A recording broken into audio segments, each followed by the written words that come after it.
Welcome back to Arcane Eye. We're here playing some Lairs of Etharis. In my previous video, I was calling it Etharis the whole time, and I realized that it's actually Etharis while I was editing the video. So I don't want to hear a single Etharis today, guys. I am joined by Russ, Chris, and Alex, and we're going to be playing the third adventure in Lairs of Etharis, which is a module or an anthology of 20 maps that has been added to D&D Beyond. It's a third-party product by Ghostfire Gaming. And yeah, we're going to be playing through the maps, or the Lairs level 3 to level 20. Kind of as like, slightly connected one-shots. We're going to be using the same characters, rolling them over, but it's going to be a very episodic nature. You can hear us talk about all this fun stuff in the previous video that we did, which goes through, it introduces the campaign setting of Leatherhollow, which is the world of Etharis, and we also discussed the characters that we'll be playing a little bit more. So if you're interested in learning more about the party that you're going to see playing here today, I would go back and watch that video. I would also make sure to like and subscribe. I'm going to try to start saying that earlier in the videos. But yeah, apart from that, I think that we're just going to get right into this. Are you guys stoked to do some monster hunting? Oh, yeah. Thank you, Alex. Yeah, I'm pretty pumped. I was just thinking, sorry, the reason I wasn't more excited in response to that was because I was thinking, if I was watching this, why should I subscribe? Why should you subscribe? Yeah, well, what do you think is like the high? Like, there's a lot of D&D content out there. Like, what do you think is kind of like the highlight of our party and our style of campaigning? Well, it's obviously you, Chris. Yeah, I was like, this is just Chris. That's a loaded question. Yeah, people are here to see you, of course. Of course. You can also join in because I am a D&D Beyond writer. I also have my own site, Arcane Eye, where I write about Dungeons and Dragons, all things dungeons, all things dragons. So if you're a fan of my work on D&D Beyond or Arcane Eye, then that would be a very good reason to tune in. Eh, Chris? Yeah, those sound like plenty of good reasons to me. This is beginning to sound quite scripted, even though it's not. As well, if you really enjoy campaigns that play out kind of separated by a couple of weeks, and get dropped after about 6-7 sessions, then go back into that back catalog. Yeah, we love starting adventures and then just not finishing them. But what the important thing that I feel like we offer is that when a new product comes out on D&D Beyond, we run through it. You can see from the DM's chair how these adventures are kind of going, how I'm DMing these adventures, and then you can also see how players react to these adventures, because everything we play is official D&D stuff. It's all on D&D Beyond. There's like Prisoner 13, stuff from Keys from the Golden Vault. We've done some Dragonlands. We've done Don't Say Vecna, which is the level 20 adventure that Michael Galvis and I wrote on D&D Beyond. So, if you're a DM and a new product comes out and you're like, I'm interested in running this, I want to see how they get this off the ground, that's another good reason. Yeah, and we've also, as a group, we've been playing D&D together for 6 or 7 years. Something like that, That's crazy. Almost every Tuesday. For some of that, almost weekly, yeah.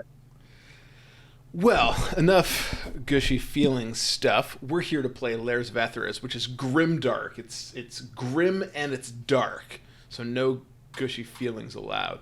Well, I have the Santa hat on, yeah. Exactly. Take that shit off.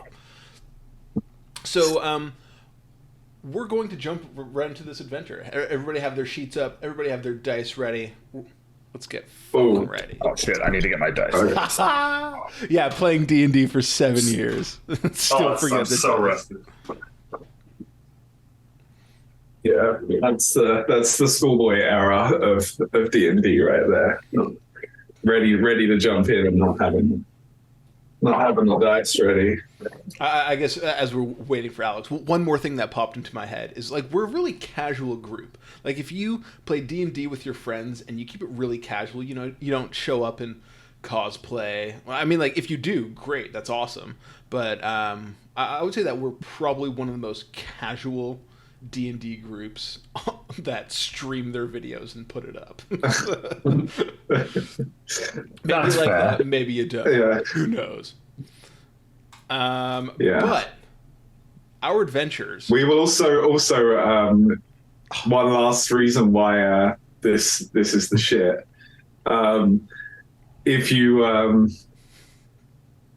If you're a dickhead in the comments, we'll turn you into a character in one of the future sessions. Amazing. That's actually a really good point. I'll start saying that earlier on in the adventures. But if you comment down below, we will turn you into an NPC. If you say a nice thing, you'll be a good NPC. And if you say a mean thing, then we'll turn you into a dickhead.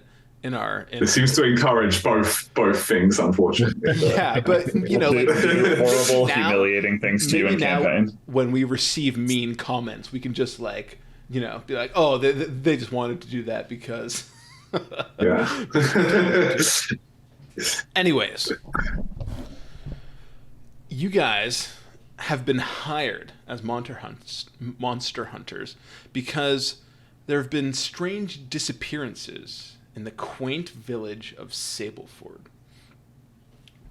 So you've been hired by an enigmatic lady named Lady Alara.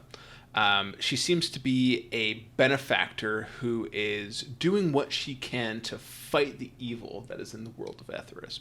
And she has hired these 3 and maybe 4 adventurers, because sometimes we'll have Veronica in here.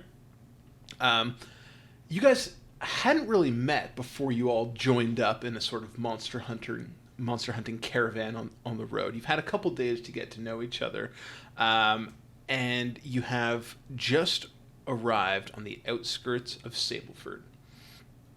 And you have been told that your contact in Sableford is Bramble, the innkeeper at the Wandering Wyvern Inn. So as your dusty boots hit the cobblestone streets of Sableford, the rustic charm of the village is undercut by an undercurrent of unease. That's a lot of uns in a row. Villagers converse in hushed tones, casting wary glances towards the dense forest that borders the town. And, as they see unfamiliar monster hunters walk into their town, they now are casting their wary glances towards you as well. What would you like to do? Are you guys going to walk around, talk to villagers? Are you guys going to head straight to Bramble? Are you guys just going to beeline it for the mysterious woods? What's the plan?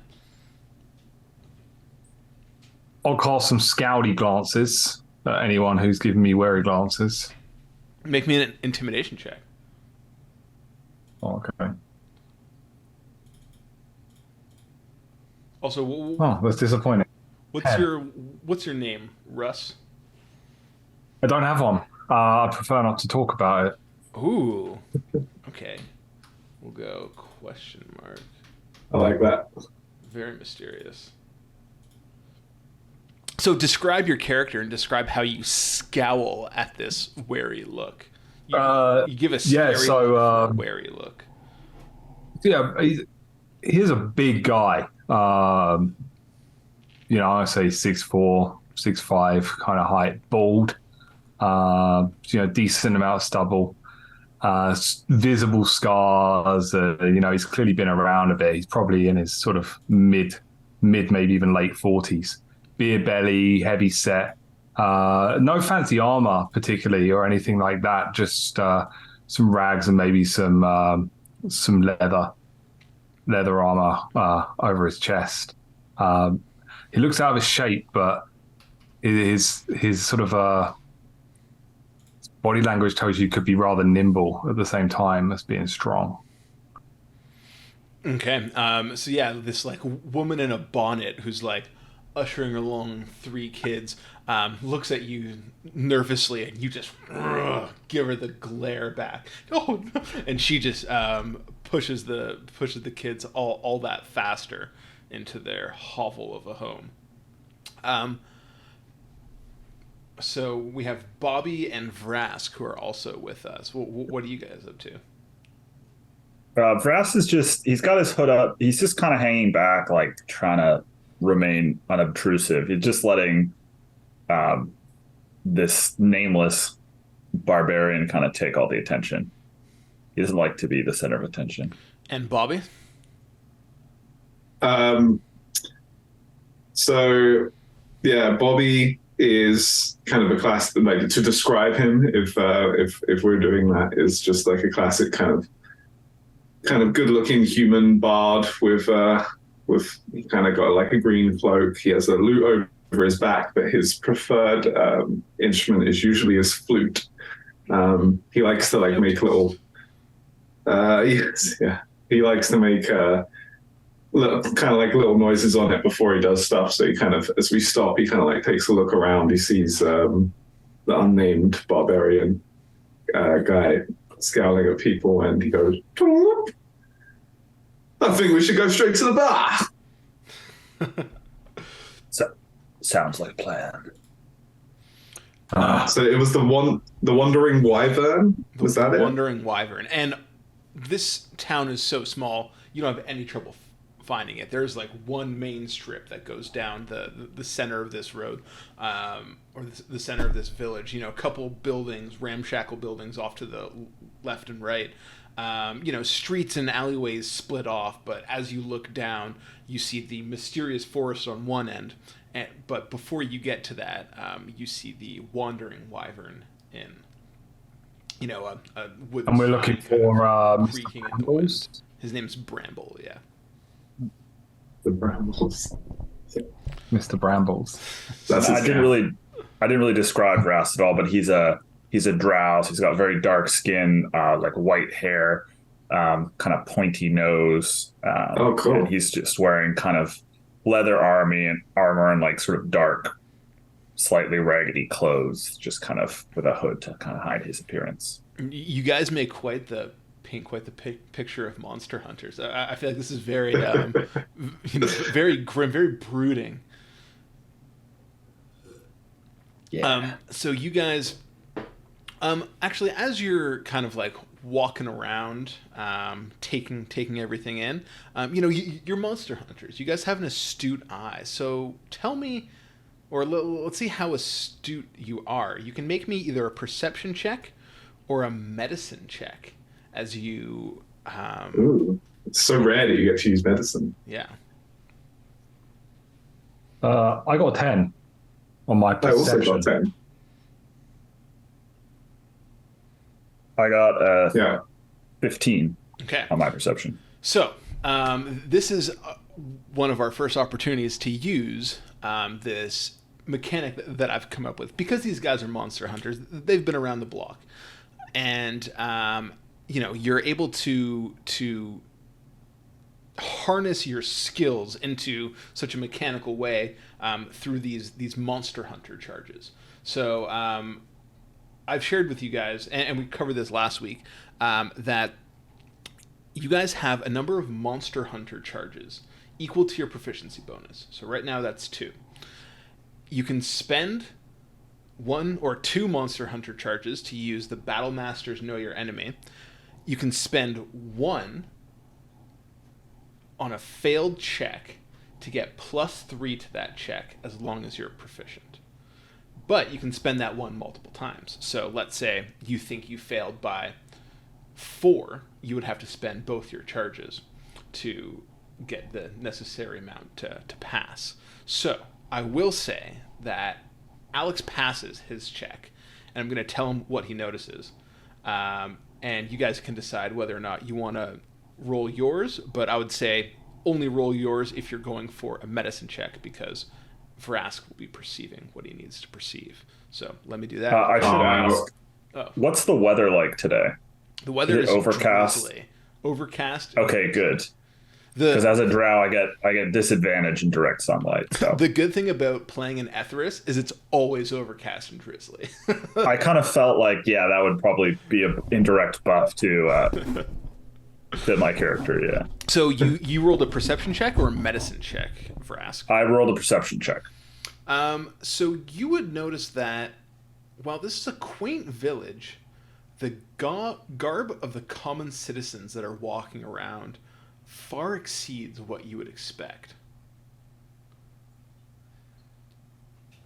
So I kind of lean towards Bobby and Barb, and I say, "It's a lot of money in this town. And look at how well dressed the folk are." And I guess they'll pay good. This is another mechanic that we had discussed, but you have just uncovered a clue about the monster you will be hunting. So, roll me a d20. Add your intelligence or wisdom and your proficiency. And then if you beat the monster's challenge rating plus 10, you will learn what monster you think you're here to hunt. Ooh, so I got a 19. You got a 19. Wow. Yeah, 15 plus 4. So, this is interesting. I'm liking how this is playing out. Okay, let me just pull up some information on this guy. I have no idea what's going on. You just seem so pumped. I'm happy. So, you've spent your time studying monsters. You know that the different kinds of evil that lurk in Etharis. And, being called here to hunt a monster, you're immediately, aware of the signs to look for. What you know so far is that livestock were mysteriously going missing, and now... And then people, right? And then people were mysteriously going missing. You've tied that together with the fact that people are wearing very expensive garb, that you might be up against a Skinweaver. So, Skinweavers are these huge spidery type things. They're known for harvesting the skins of animals and weaving them into armor for themselves, but they also take very good pride in their craftsmanship. They are extraordinarily vain, so they don't want to just keep their work for themselves. So what you're thinking right now, based on your monster hunting knowledge, is that there's a Skinweaver at work. He stole livestock until he couldn't get any more and made clothes to sell back to the village. And then once the livestock ran out, he started to take people. I'd make clothes with them as well. That's And sell it back to the villagers. It's pretty evil. Yep. I'm just like, who's wearing a skin shirt around here? Yeah, you just see somebody walking around in like a full out like human suit. It's just like, oh, okay, that's not good. It's just like a T-shirt with like someone's face, like on their chest. Okay, yeah, that's our guy. Yeah, let's look out for that. So I convey this information to the rest of the group, or maybe they already know about Skinweavers. Well, so yeah, maybe they've heard of them, maybe not. You were the one to find it out first. Okay. That sounds horrible. I'll be at the bar. Cool. I'll So come with you. Now with a bit more idea of what you're working with here, you make your way towards the Wandering Wyvern Inn. And as you open up the doors, you see that it is dimly lit and sparsely populated, and it offers little in the way of cheer, unlike Alex's hat. Bramble, the innkeeper, greets you with a tired nod, his eyes shadowed and his movements slow. "What brings you to these troubled parts?" he asks, in a voice wary. His voice a wary echo in the quiet of the inn.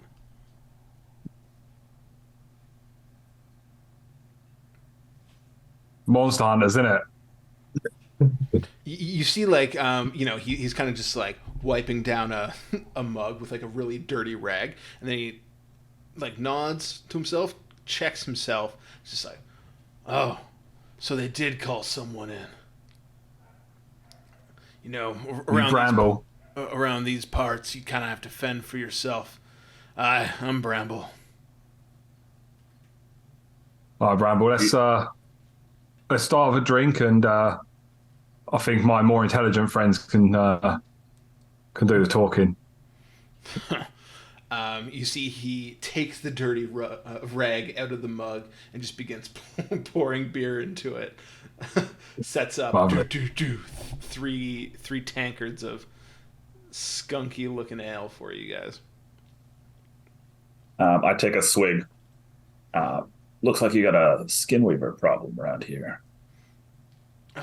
You see he just like looking at you with these tired eyes, and he says, I don't know nothing about no Skinweaver, but I do know that folks are scared, you know. At first it started as livestock, but now, oh God, that boy's poor parents.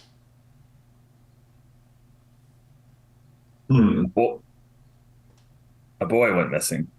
Can you tell us when this happened? Well, I think that the boy wishes he went missing. Instead, Aiden, the poor lad, saw his own parents taken in the night. He's been sick and none too well since then. Might know something, though it's a hard thing, pressing a child in such a state. I look at Bobby. Yeah, I look at Bobby too. like, there's one person. You guys are learning how grimdark this world is. Just like facing parents, people making leather out of other people's skin. Yeah, this is pretty fucked up shit. Everybody in the room looks like so fucking done in at this point. You can just tell everybody except for Bobby, who just kind of has a grin on his face, says, "Hi, Bramble. My name's Bobby. Appreciate you, passing on some of that information. Just wondering where, sure, we're not going to go bother this boy, poor lad. Hypothetically speaking, though, if one were a horrible person and one was to bother him, where might he be?" He's over at the edge of the village in a small house by the fields. Just follow the road south from here. He's living with his grandma now. But if you do if you do go talk to him, be gentle. Well, what about the grandma? Is she spry? No. I don't think I would describe anybody in this town as spry. She's holding it together as good as she could, but losing a son and potentially losing a grandson is tough go. Okay. I lean in and to Bramble I say, any particular places animals have been taken around the village? Well, they started at the outskirts, the farms, who had little in the way of people looking on. So those folks have been hit quite hard by this, and Aiden and his family, they were closer to the village than most of the others, but still towards the edge. Anyone else worth talking to?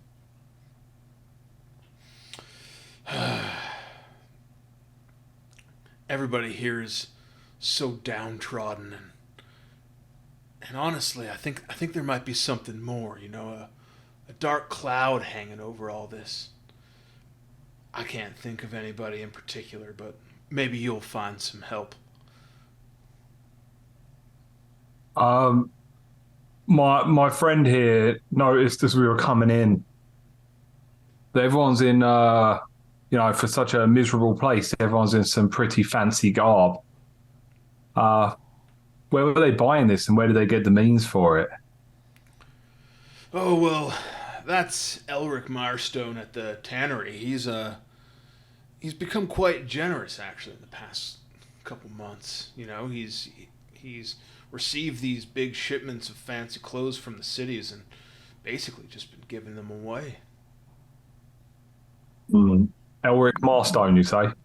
Elric Mirestone over at the tannery. Yeah, where might we find the tannery?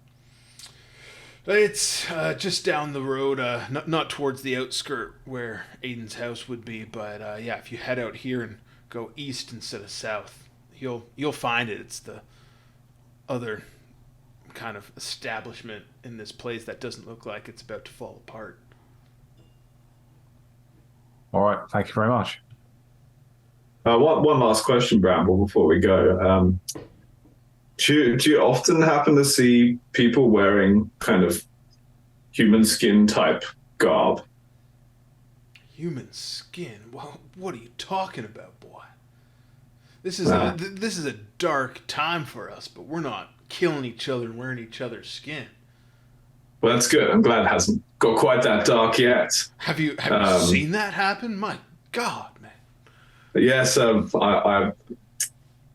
yes, actually, I was going to tell you a story, but I realized this is not the time or place for stories. So perhaps another time I'll sing it to you.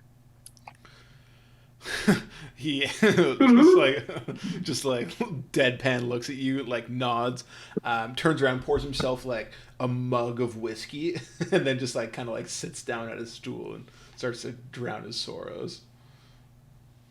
Sweet.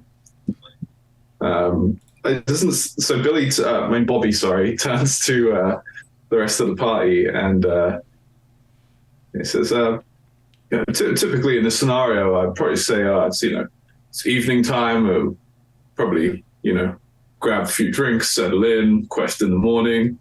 This doesn't really seem like the sort of place that I want to stick around and have a drink in. I'm feeling kind of bummed out the longer I stay here. If you guys just want to get cracking. I think so. I think I'm starting to have a plan forming. So I'd like to hear it. You guys exit the tavern and you're going to go over the plan as you walk over to the tannery, or are you going to go to Aiden's? I think we need to hear Alex's plan. I mean, right. Sorry, I don't want to push you guys. Let's go talk to the boy first. See what he's seen, see what he knows. And then maybe let's pay a little bit of a covert visit to the tannery. Maybe sneak in the back and see what we can spy before we talk to the tanner. See what he's hiding. I think that sounds good. Give me 2 seconds.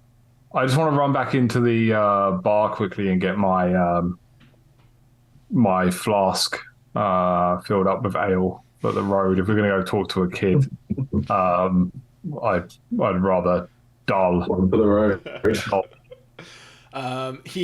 The barkeeper Bramble gives you a knowing nod, fills up your tankard and says, "Good luck." Thank you. I won't need it. I don't think there's much luck in this town anyways. Okay, well, I hope you cheer up. Yeah. Have a good one. Depressing barkeeper. So you guys walk for a little bit down the main village road until you see Aiden's house, which is a small, humble dwelling at the edge of the village near the fields. It's modest and shows signs of neglect, with a garden that's been left untended and windows that are slightly ajar. How do you approach it? Lads, stealthily. I'm far too ugly to be coming in here and talking to children. I'm going to stick around just slightly out of sight and just make sure we're not being watched or followed, or that no one comes along. I'll just hang out here. I'll sit on the floor. All right. Bobby, I'll go in with you. Why don't you play your flute for the boy or something like that? Maybe that'll cheer him up. Okay. What's your character's name? Vrask? Vrask, yeah. You're a pretty scary guy too, Brask. I'll just hide in a corner somewhere. Don't yeah, just snoop around the house. Pull the hood a little bit forward so you don't see the drow features. Yeah. But yeah, I can go. I'll do a little kind of. I like kind of go over and I blow on my flute. I'm sorry that your parents are dead. Your parents are dead. Your parents are dead. I hope you're feeling fine. I'm here to make you feel better now. Yes, I am. Bobby is here, and I just kind of go, but with better rhyming and better songs and such. I begin to sing to him a comforting song. You're outside the house now. Yeah, it's my version of the boombox. The shoebox. But it's me with my flute singing a comforting song about I'm sorry your parents are dead. You've walked up to the door. And then you repeated, your parents are dead, your parents are dead, your parents are dead. Work. So you've walked up to the door singing this cheerful song about a horrible subject, and you see the door creaks open a little bit, and you hear an uncertain, frail voice say, "Yes." I'm here to say that I'm very sorry to hear what has happened to your family. My name is Bobby. I'm a local trustworthy man. I have come to sing songs to your sad grandson. If you will permit me, I figure I would cheer him up. Make me a persuasion check. Goddamn right. Can eat a 17.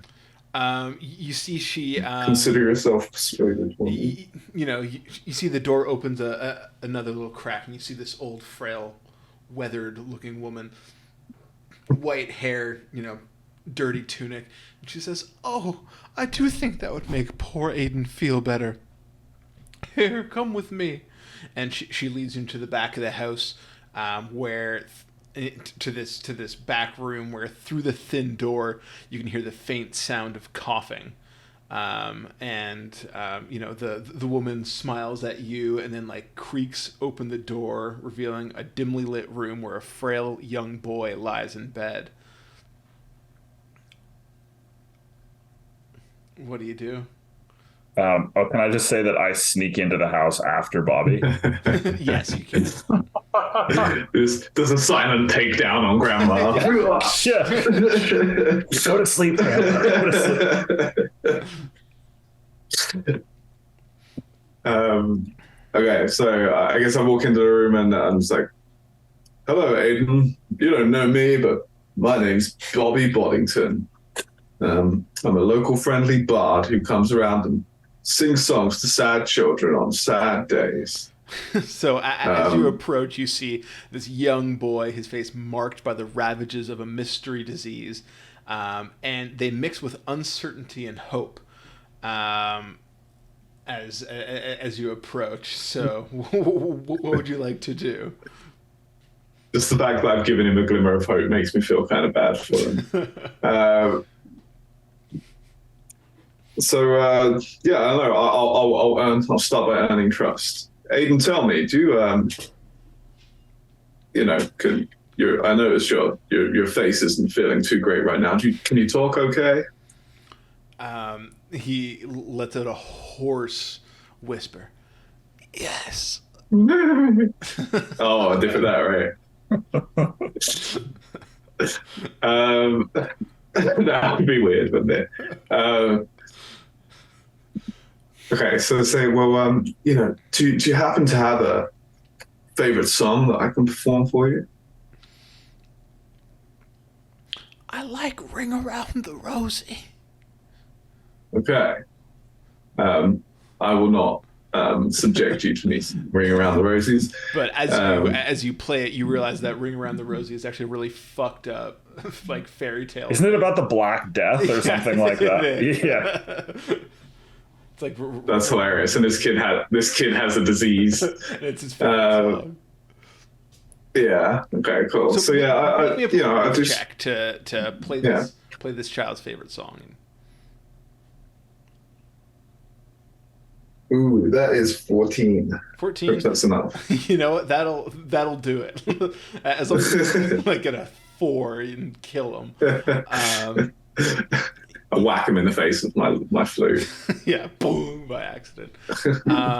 You see he smiles and he says, "I really do like that song."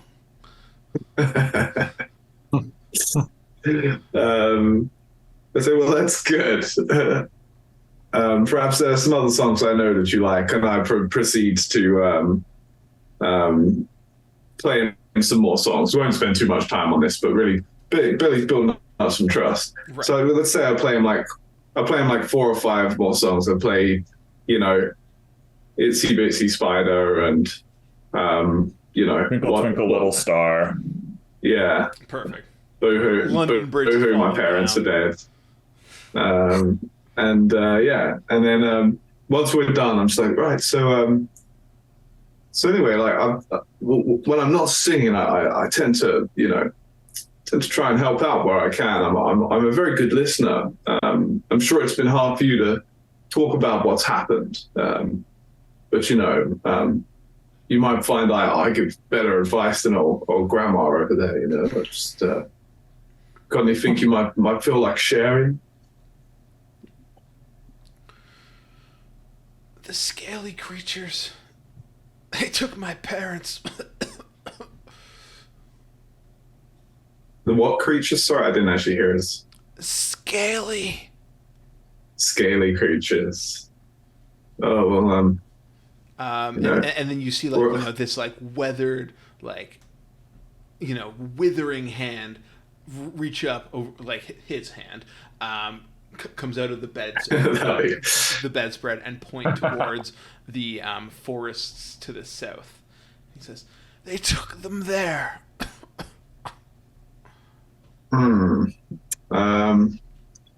So when you say the scaly creatures, there's lots of scaly creatures. Would you scared? I don't want you to think about all of those scaly creatures right now. I just want you to think about just the ones that you saw. Would you describe them as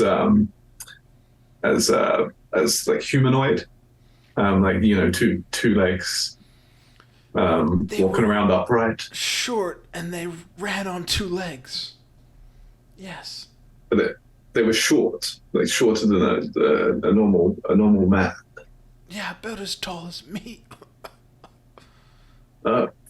And I'm going to say that that's enough information. You can roll me a nature check. With advantage. It's a critical fail. Okay, good. With advantage. I feel like that was a good amount of information for your. Oh, so yeah, I got 16 on my perfect second roll. It's good I said with advantage before you critically failed. You would know, just from your monster hunting knowledge, that kobolds are, fit the description of what this kid is saying. They're these little kind of like dragon worshipping creatures, similar to goblins. They usually live in clans in caves nearby civilization, and do the typical raid and collect resources from neighboring settlements and then bring it back to their own cave. But this illness that this boy's contracted makes you realize that these aren't any kobolds. These are morbus kobolds. So morbus kobolds are these creatures that have they worship a deity of pestilence, and they contract diseases because they live in sewers of a main city or something, and then when they're all infected with these diseases, they spread out, and they try to spread their disease as much as possible because they're immune to the disease, and they think that their pestilence worshipping deity wants them to do this. Mm-hmm. fucked up. Okay, cool. Yeah, I just looked them up. I just looked them up. I'm looking at a little picture of one right now. They're pretty weird. Yeah, they're quite like have these like weird like pustules and. Yeah, so he's kind of covered in boils and like weird little goblin guy. Yeah, that's what I'm saying. While this is going on, can Vras take a little look around the grandma's house? Yeah, sure. What are you looking to steal? I'm just looking to see if there's anything that looks like unusual or like noteworthy in the house. You would see beside like just like this place is like bare bones, but something that stands out to you is that beside the rocking chair that you assume the grandma was in before getting up to answer the door for Billy, there are some like bloody handkerchiefs that might mean that grandma's got sick as well.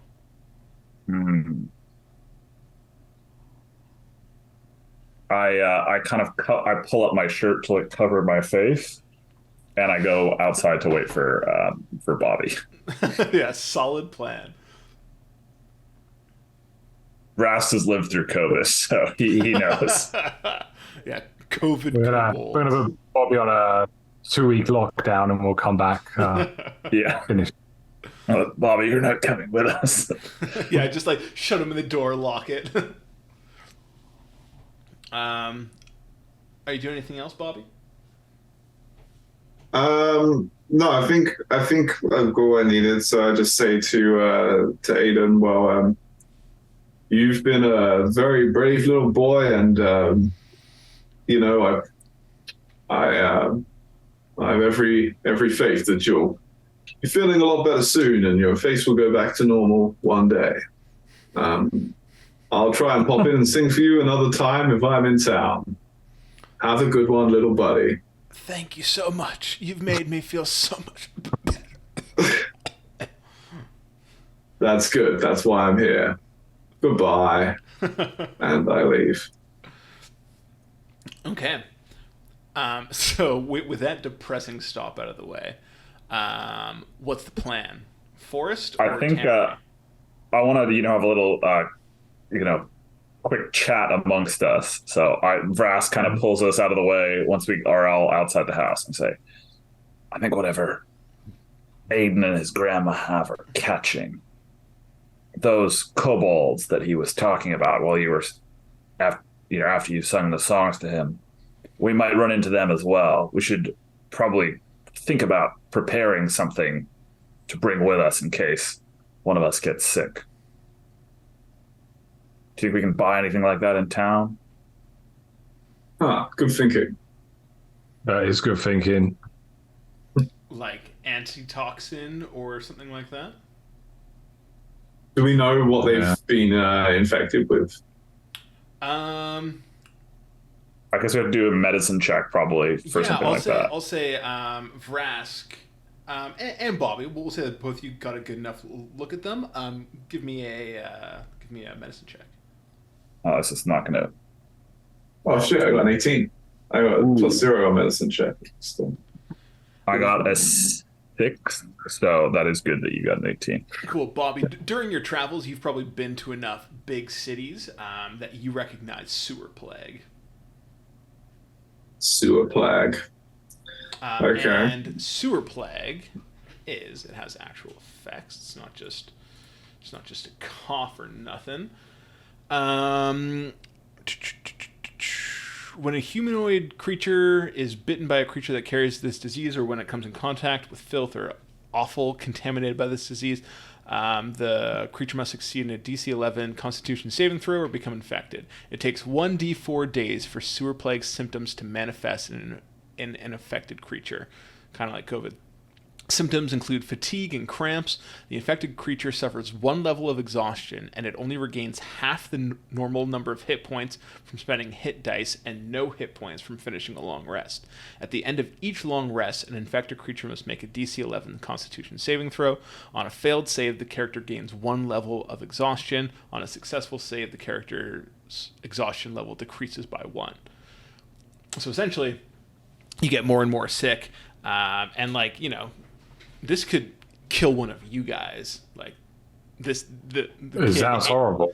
Aiden that you saw like was probably if you get to 6 levels of exhaustion you die. He was probably at like 4 levels of exhaustion. He's probably got like 2 days left. Bobby, you were singing to that kid for a long time. I think he might have sewer plague. Bobby says to you, do they call it sewer plague because the creatures that generally carry it come from the sewer, or because it makes you shit yourself? It's a serious question. That kid shit himself good. Was my medicine roll good enough to also know what the antidote or cure or treatment for it would be? So in a world like this, it's going to be pretty hard to come by divine intervention, such as like a lesser restoration or something along the lines of that. So I would say that drinking like a potion of healing or receiving any magical healing would give you advantage on your Constitution saving throw to like gain back a level of exhaustion. And then as anytime that your exhaustion levels are removed, you also get better. So it'll be pretty hard to cure. Could you say a cure wounds would remove a level of exhaustion? No, a cure wounds doesn't remove a level. A cure wounds would give you advantage on your saving throw against like the DC 11 saving throw to gain an extra level or to resolve one. A cure wounds would do that. So you have to like stick around for like 4 days and like cure wounds them every day to get rid of all that exhaustion. But and then ultimately, Bobby's going to shit himself to death. Yes. It is written in stone at this point. So how does it work? Like for as far as like, so it's if you're bitten by someone who has it, right? You said it's not a... Yeah, I haven't asked you to make a DC 11 Constitution saving throw yet, so you haven't yet been infected. Yeah, it's like contact with the sewage or whatever. Yeah. Okay. So it's not airborne. Yeah. No. Yeah. Okay. So they're don't get bitten by someone to COVID, and yeah. You guys should get some N95 masks for sure. Yeah. Maybe that's some of the tannery. You could also. You could also like this world is like relatively low magic because divine magic. Again, we cover this in our preemptory session that we did last week. But divine magic's very rare. So enlisting the help of a cleric to like get a lesser restoration or buy a health potion is gonna be really expensive. You could like go into the woods and try to find like a druid or like a hedge witch or something who might be able to like whip you up a potion as well. So it's gonna be like think of like outside the box low magic solutions for diseases and stuff like that. Well, we'll cross that bridge when we come to it, I guess. Yeah. I've got to say, I finished up the last of that ale, and I quite fancy going to see this guy at the tannery. Yeah, let's go fuck him up. I like the sound of this guy. Jaws. So I think we need to be gentle with him. The tannery is one of the larger buildings of the village. It has a busy exterior and a constant sound of labor coming from within. So, there's like people like walking in and out, carrying like, some like people are delivering raw materials. There seems to be like some civilians milling about.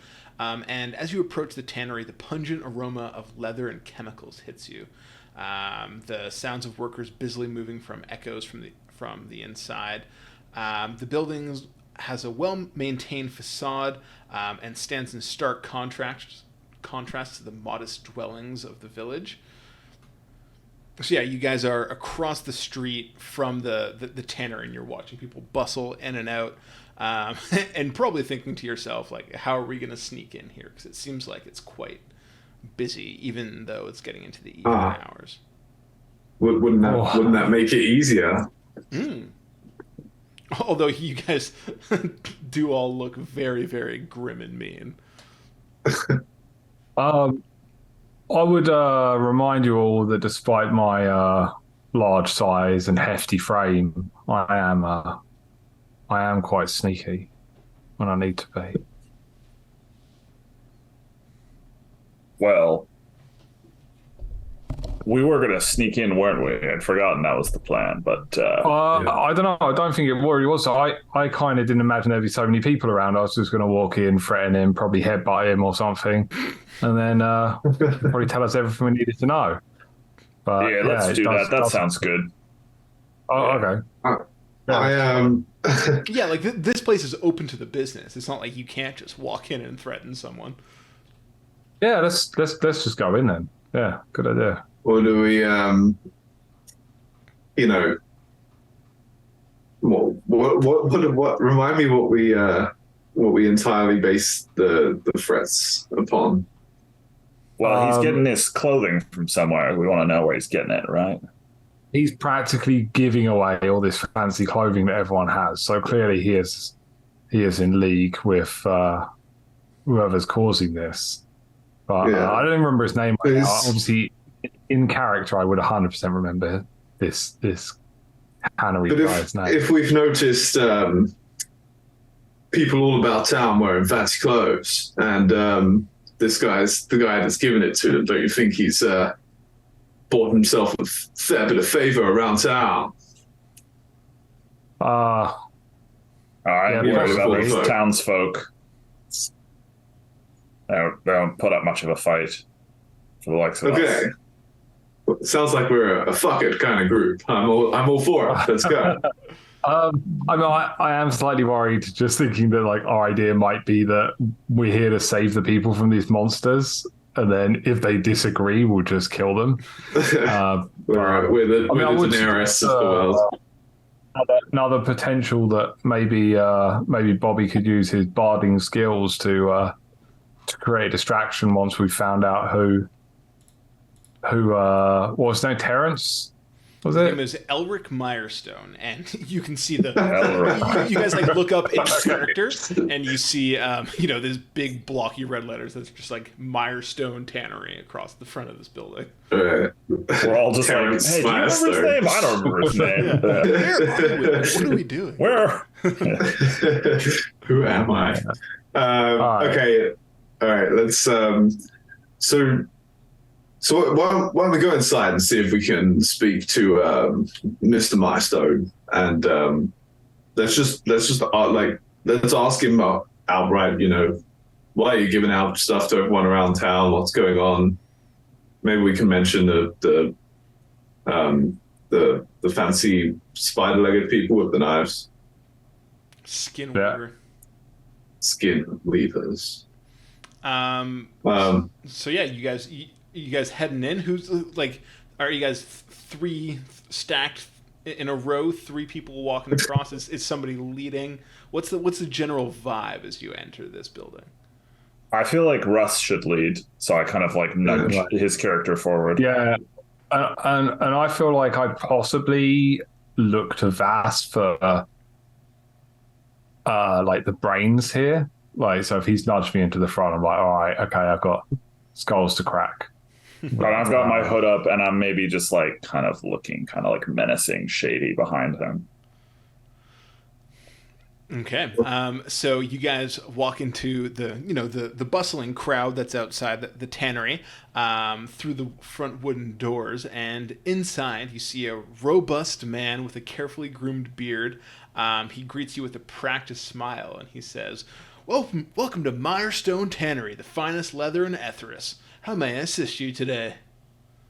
And then kind of like double takes and like, looks at these very threatening people, and you can see like the smile has like retreated from his eyes a little bit.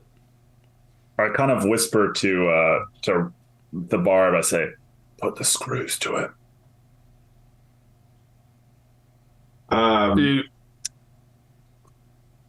Did you say the barbarian or the bard? The barbarian, yeah. Sorry. Yeah, similar words. Yeah, well, I'll go. Okay. I'll give him a look. I'll say, hello, mate. You might have noticed that our garb is not quite as fancy as what we're seeing around here. And, we asked around, and the townsfolk said you were pretty much giving it up to free. So you going to sort us out, Governor? You see, the smile is being held up by pure force of will at this point. He says, well, I do everything I can to help my wonderful townsfolk out, even if they've come on tough times. I'm doing all I can to cheer the folks up. I can certainly get you measured up and sell you a suit of the finest leather if you would like. Where does that leather come from?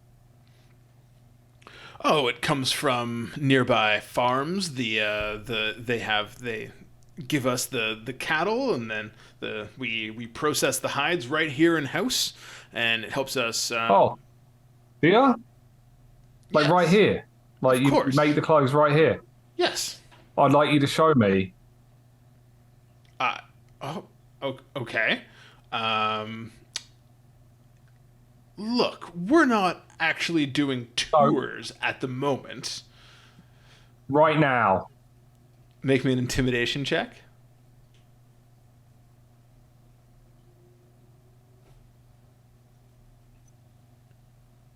I critically failed. I feel like when you say right now, you're, when like your voice does that crack thing where it goes up a couple of octaves. And you see he kind of like squares up to you, and he's like, I'm afraid we're quite busy with day-to-day operations. Perhaps another time would be better for such detailed inquiries. Now, if you'll excuse me. I cut in at this point and I say, listen here, Mary Leather, or whatever your name is. Elric Mirestone, but yes. Terrence. We know the kobolds are giving you that leather. We have proof, and we're going to tell the entire town if you don't tell us what's going on. Make me an intimidation check. Can it be a deception check? Sure. I feel like I'm trying to. Well, I guess it doesn't really matter, actually. To deceive. 18. You see, smile has fallen, panic sets in the eyes, and he starts bringing this conversation down to a whisper. He leans into you, and he says, look, I didn't realize it would start taking people. All I wanted to do was provide for my town. You see how downtrodden these people are. Said, don't worry, we'll take care of the problem. You just point us in the right direction. Oh my God. If I tell you anything, it's going to kill me. We're going to kill you otherwise. Well, I was going to go in a different direction with that, but that works. Yeah. You see, full on panic at this point. And he says, he's like, look, I don't really know what it is. It's this spider-like creature. It's living up in the kobold cave. He arrived a couple months ago and killed their leader. And he said he wanted to make a deal where if we provided him with the skins, he would make us these leather suits, all this wonderful clothing, and he delivered. This clothing is immaculate. But I have learned a couple things about him.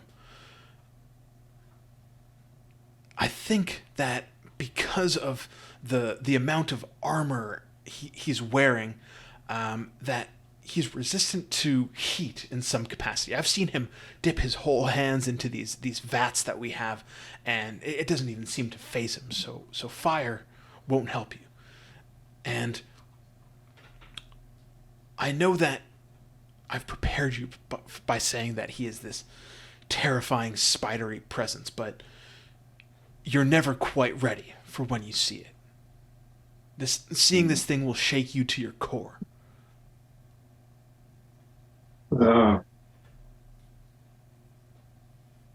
Says Billy from behind the other two. I say, do you go to pick up the clothes somewhere in the forest, or does he come, or do the kobolds come here? Yes, we meet them halfway in the forest. We pick it up. They leave a wagon. We leave them a wagon of skins, and then we pick up the finished product. We don't. I've only ever seen them in person once. Oh. When's the next delivery scheduled? You see, he kind of like references a sheet of paper over to his right, and he says, "Tomorrow morning." Wait, so what? Forgive me if I missed something. Billy just kind of chimes in from the background. Bobby chimes in from the background. So you you get the fine garbs. What do you give to that? Like, what do you give in return for the fine garbs? Well, I provide him the skins, and then the creatures that the skins come from. We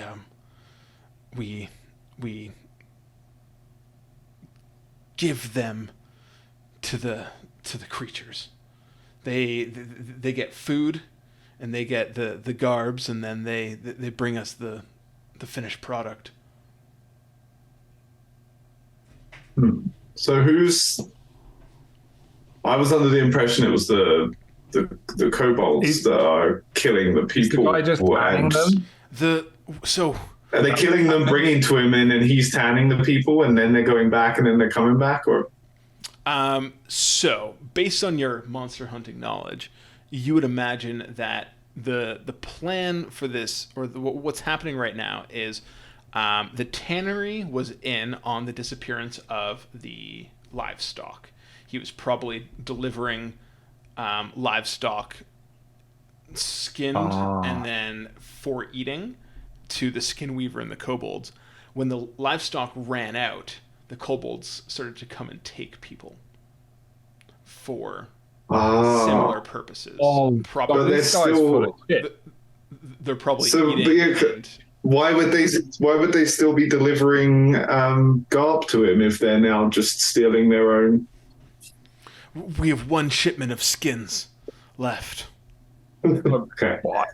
Okay, we're gonna wait. Let's give us 2 minutes to talk amongst ourselves. Okay, you just go do some clove stuff.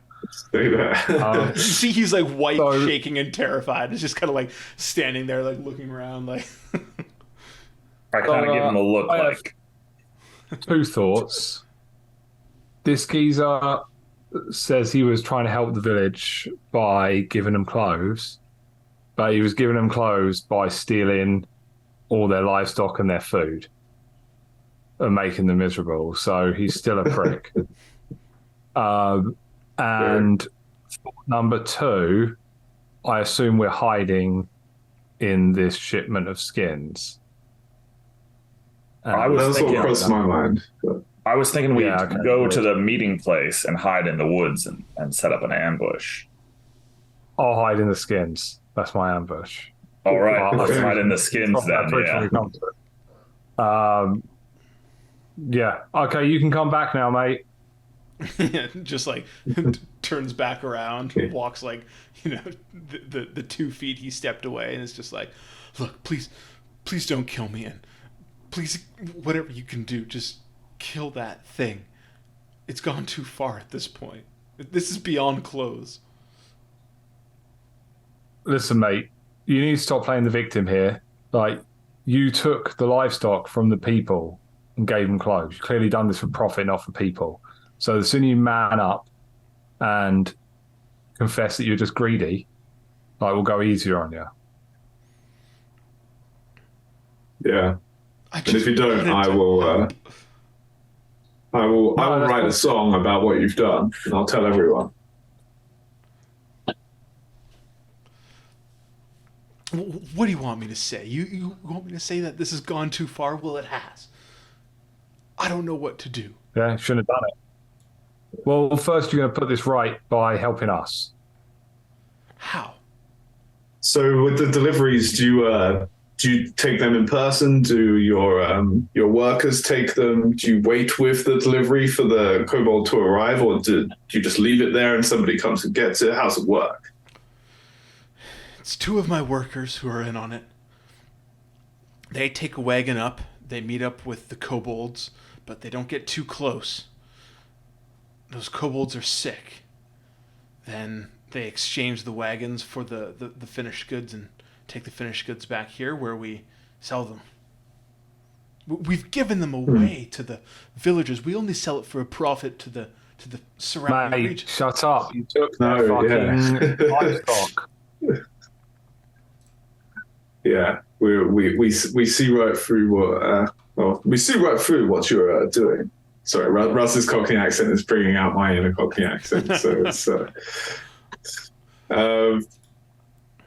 all right. So I think we have a plan. Do you guys think we need to take Terrence with us so that we just make sure he plays along? Which I guess he's not going to fuck with our plan. He wants these guys dead. You're not going to fuck our plan, are you? No, I promise. I want these guys dead as much as you do. Good. Then it's settled. Let's figure out how we're going to ambush these kobolds when the swap occurs. So we'll have to find these two employees that are going to take the thing in. Are we all going to hide in the skins, or do we want to do like someone in the skins, others in the bushes? Or? I was thinking we could Trojan horse our way all the way in there. Oh, back to the spider. Oh, okay. Yeah. Okay, cool. Yeah, I'm down for that. It's a risky plan, but let's do it. Yeah. Okay, I like that. I like this plan. This is a good plan. So you guys, kind of, I imagine that at this point, you guys are just having this conversation out in the open. Elric takes you into the office where you guys discuss, a bit more details about what happens, the time of the swap, how far the travel is going to be. That's all stuff that we can just hand wave now because we're just going to blow through this.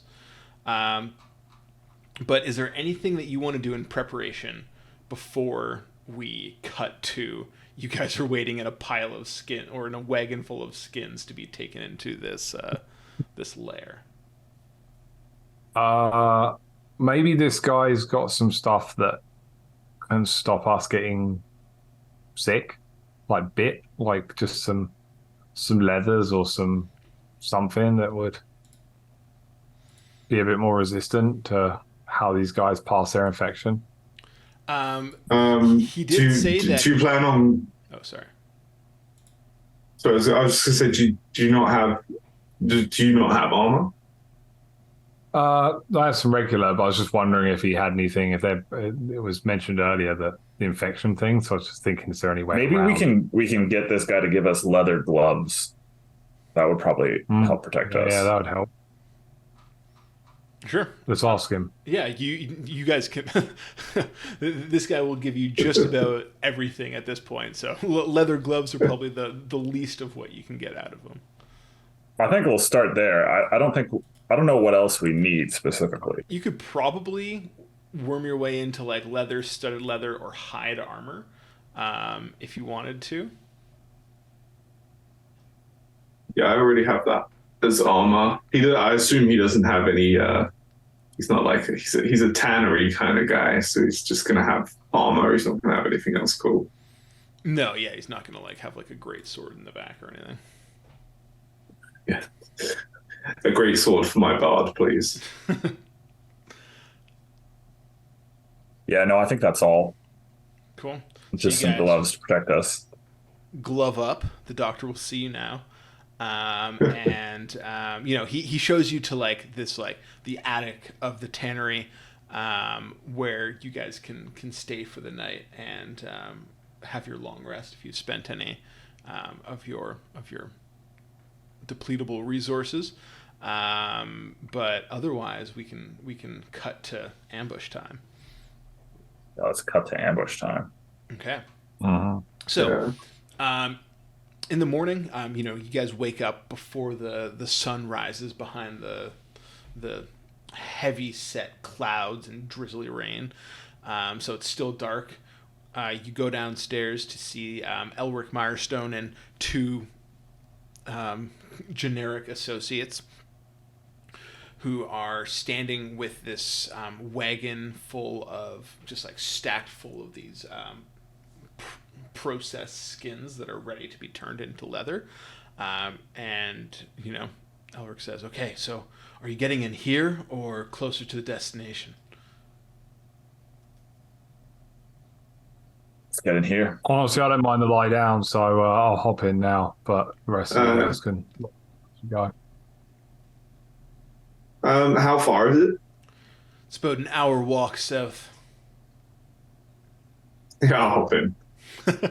So yeah, you guys... We don't want to risk the kobolds seeing us sneak in, so let's all hop in. Exactly. That's the main reason. So you guys hop in and kind of burrow under the leathers. The smell of like freshly tanned leather and chemicals is like, kind of making your head light at this point.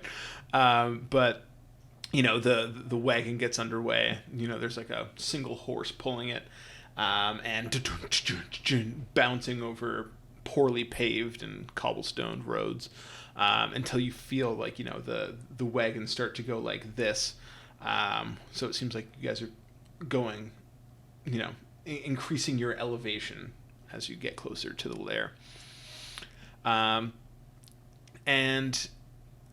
about an hour into the walk, the wheels slow down, come to a stop, and then you can hear like muffled talking between the two generic hands as they discuss various things, waiting for the kobolds to arrive.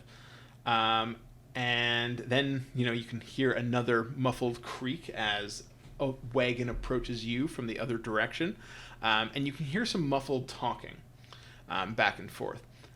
I would say that to eavesdrop on it, you would need to make a stealth check to get into a position where you're like, able to lift up. Can I try that and signal to the others that I'm gonna be the one to poke my head out? Yep.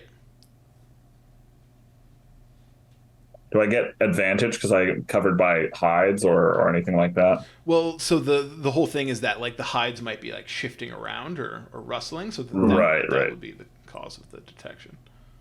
You blew my Oh, that was an 8. That was an 8. So I'm gonna roll. That was just a practice roll. Because you got less than a 10, I'm going to roll a d20. And if it is less than a 10, then a couple hides slip off the top as you go to make your move. Stop.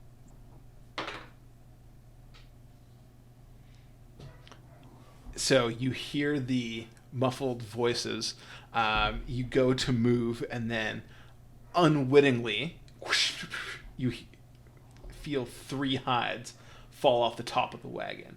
But you've got your ear clear enough to hear the kobold saying, "What was that?" What do you do at this point, Vrask?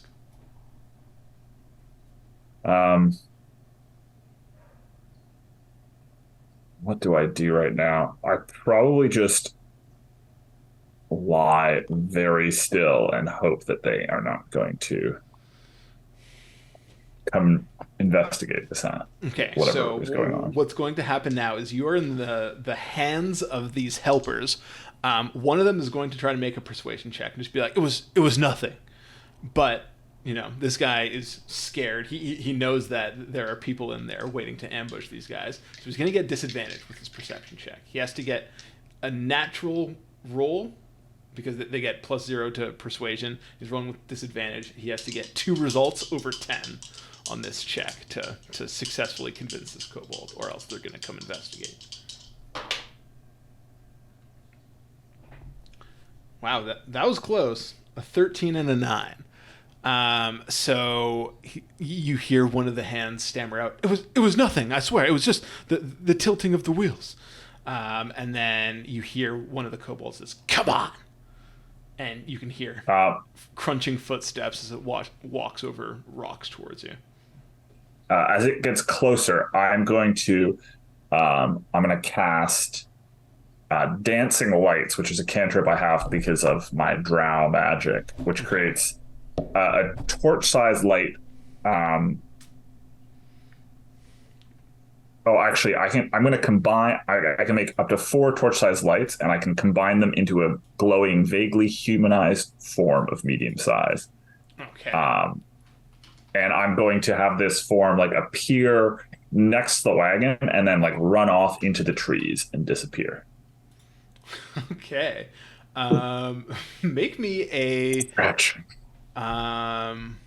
deception check, I guess. Okay.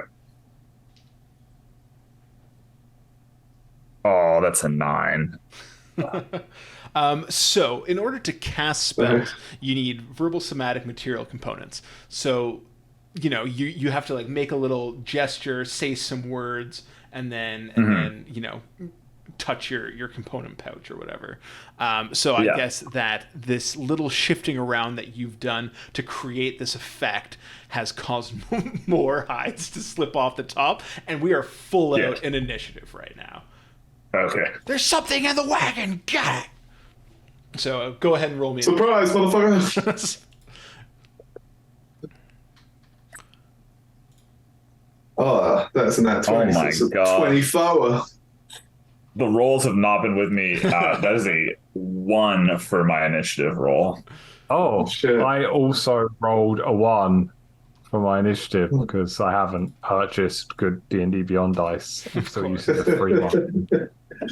Well, So my initiative I'm using a good old fashioned regular D20 dice right here, and I rolled a 20. But I would have rather have taken that on my next turn over initiative. So my initiative is 4 then. Okay, 24. Vrass is 4. Russ, yours is what? Sorry. 3. Well, it was a natural 1, but it's 3 total. You guys. Oh, I mean, it's fair. We were lying down under a bunch of hides. Yeah, that's true. Right. I was ready. As soon as I saw Vrask fiddling around with his components pouch, I just knew it, and I was ready. Okay. Well, Bobby, it is your go first. And we are actually playing this. I rigged up a little map. D&D Beyond's Maps tool, which is their new virtual tabletop. You mean we're not playing on Roll20? No, we haven't played on Roll20 ever since Maps. Yeah, you don't need to anymore because D&D Beyond have one on D&D Beyond. Honestly, I love D&D the fact is there one on D&D Beyond? Yeah. Like we've been playing on This D&D Beyond's Maps tool for a couple months now. I feel like you're not noticing that. Maybe you are going along with it also, but I'm fully aware. I'm just fucking with you. Well, mine says something wrong when I click the link. So you actually haven't joined the campaign yet. So you need to click on this link first, and then click on the second link. I've been having to rig up a random character for you every time. I've forgotten that Vrast's surname is Fastfinger, so that's a nice surprise. I'm sure. The fastest fingers in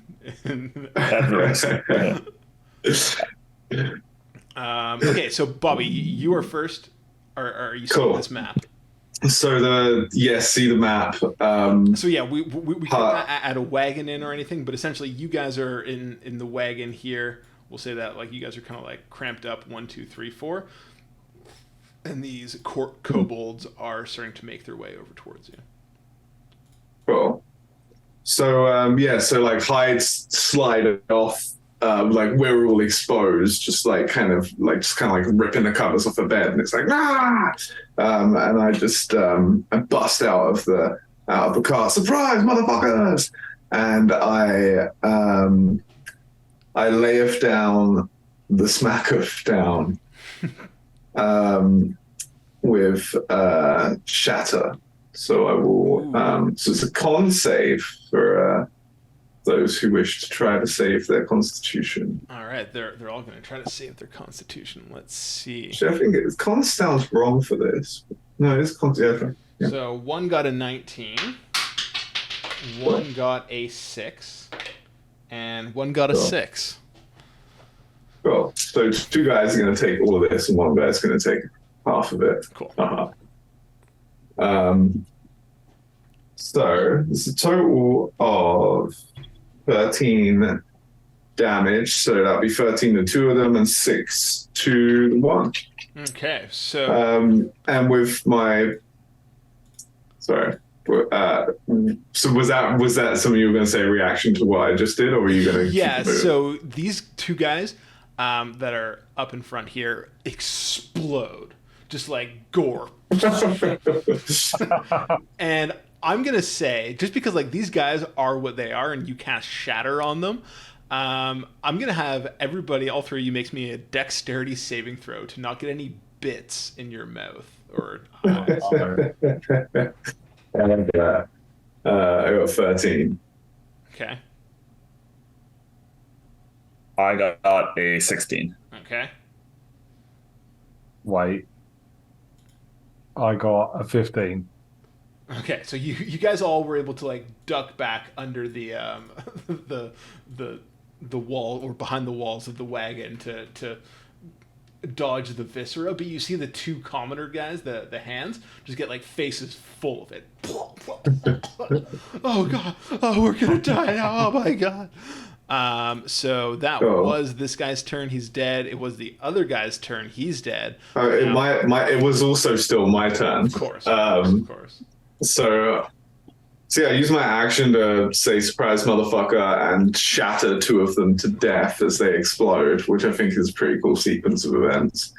And then I just say to the remaining one, assuming that he just finished shitting his pants, I say to him, on your knees or I explode you as well. Let's see how these guys feel about that. He doesn't know that I can't take a second action and explode him right away. I guess make me a persuasion, intimidation, whatever you want. Intimidation at 15. He got a 17. So instead of dropping to his knees on his turn, are you done? Are you done, Bobby? Sure. Instead of dropping to his knees, he is going to take a run. 1, 2, 3, 4, 5, 6, and then he's going to dash. 1, 2, 3, 4, 5, 6. It is now Vrast Fastfinger.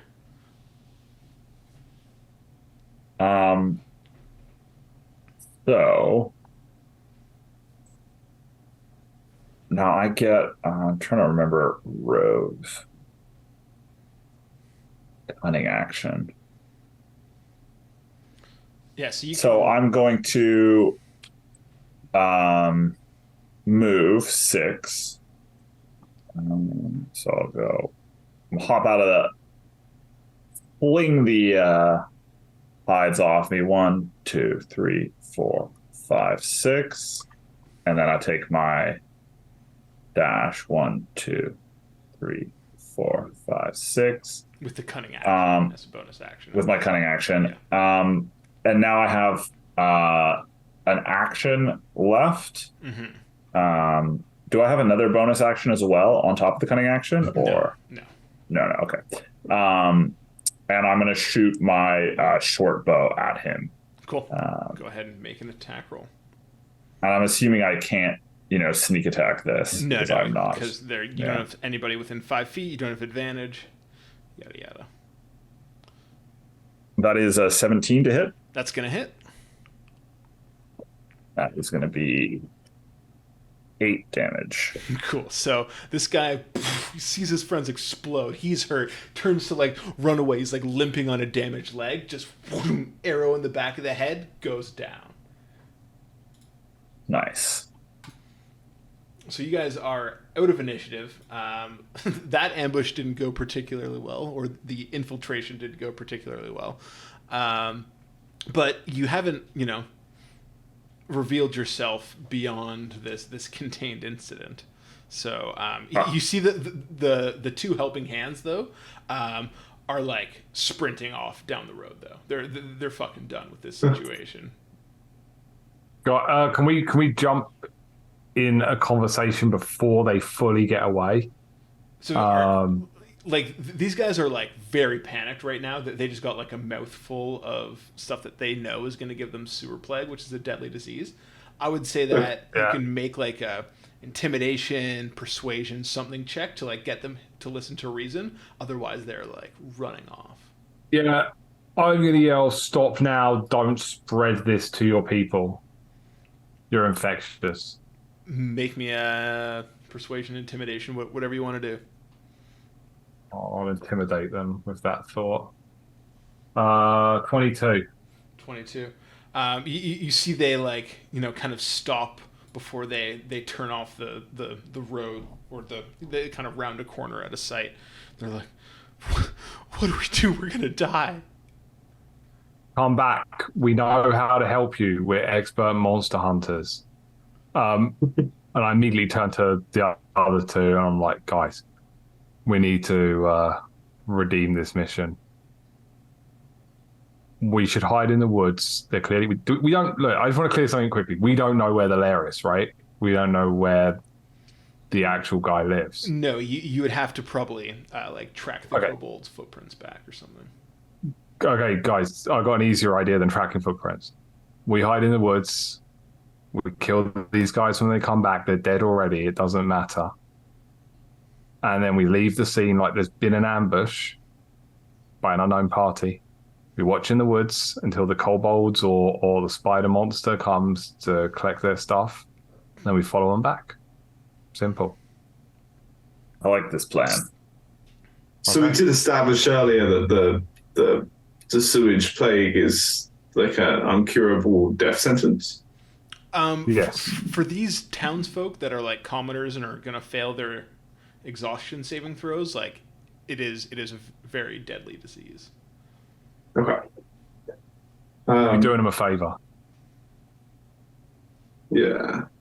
Oh, so we're just going to kill these two guys. I will That's say, what he was saying. As you stand among eviscerated Morbus kobolds, make me a... I'm not standing among eviscerated Morbus kobolds, just to be clear. I was standing in the really clean area, wearing PPE. Wearing a mask. Everybody make me medicine checks. 15. Fucking 7. I critically fail my medicine check.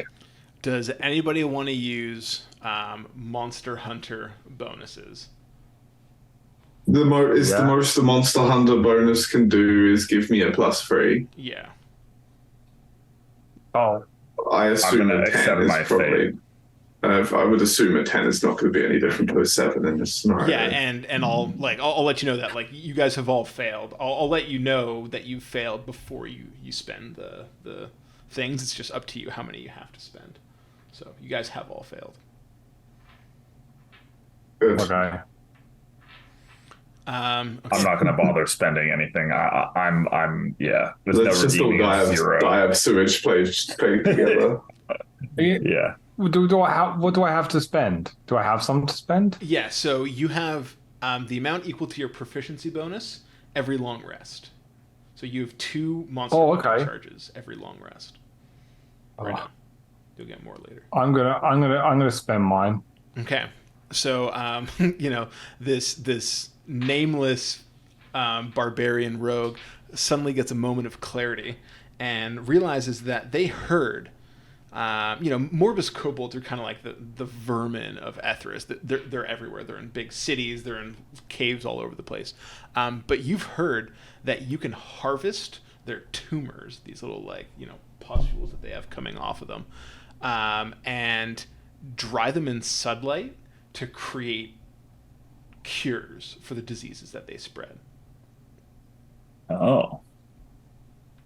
Too bad it's already always raining in Etharis, because that would be really convenient. You'll get There's just enough sunlight to dry them. Yeah. I guess Okay. I tell them that, obviously, that I've remembered this from somewhere. I said, I guess Bobby could cure that boy. And I guess we should probably cure these guys, although they're not innocent.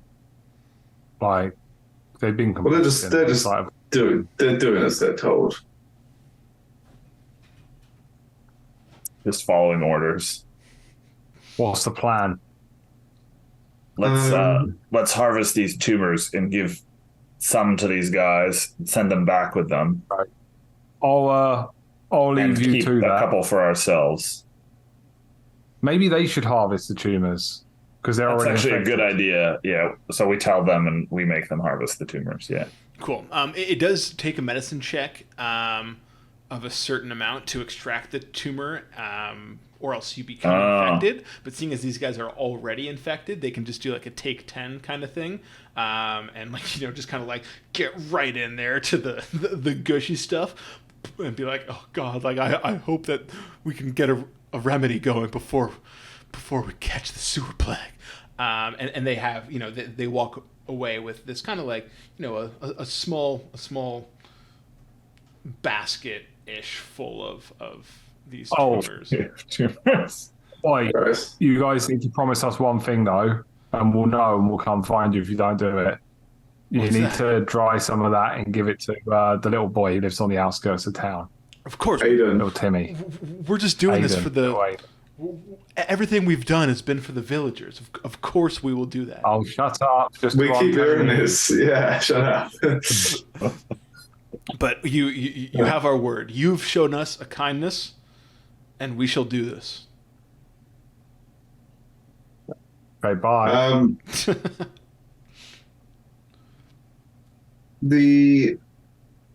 the quick question about the Morbus kobold. I'm seeing that they're a small humanoid. Mm-hmm.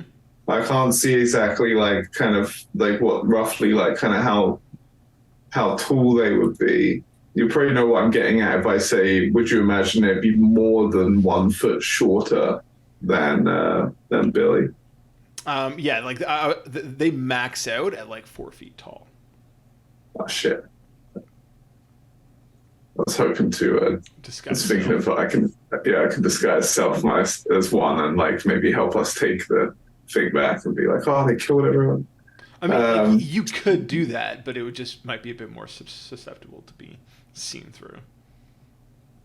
There's a specific rule in the spell that says you can see 1 foot shorter or taller. Yeah. So yeah, I mean, I guess if you're 6 feet and you show up as a 5 foot Morbus kobold, they'll probably be like, "What the fuck did you just grow?" That's true, a massive one. Honestly, think hiding in the woods and waiting to see what happens isn't necessarily a bad plan. Okay, cool. Well, I know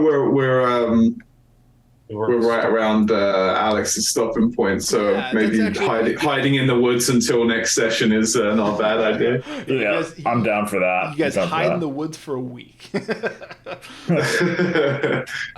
that's I guess that's a These questionable cobbles aren't coming back. What's going on? Where are they? and like everybody has died of sewer plague already, so should we just leave? Well, we can steal the leathers. Yeah, there you go. Yeah, sure. You become merchants of Etharis. That is a good stopping point. I was either going to stop there or once you guys got to their lair, but here seems like a good stopping point because we're out of time. Thank you so much for tuning in. Thank you guys for playing. We'll be back at it next week where the monster hunters will go up against some more Morbus kobolds potentially, and maybe even a Skinweaver. But until then, like And subscribe and comment below if you want us to create an NPC after you. Maybe you can be a Morbus Kobold. But yeah, seriously, if you made it this far into the video, then you're one of the heroes for sure. If you drop a comment and be like, yeah, I made it to like the 2-hour mark or whatever it is. Your code word that you drop in. You're the random guy who saves little Aiden from the sewer plague. Yeah, exactly. You'll be the one that's drying the tumors in sunlight. I love how we're just assuming that only one person makes it this far. You're our day one, baby. But yeah, apart from that, see you guys next week. Thank you guys for playing, and okay, bye. See you later.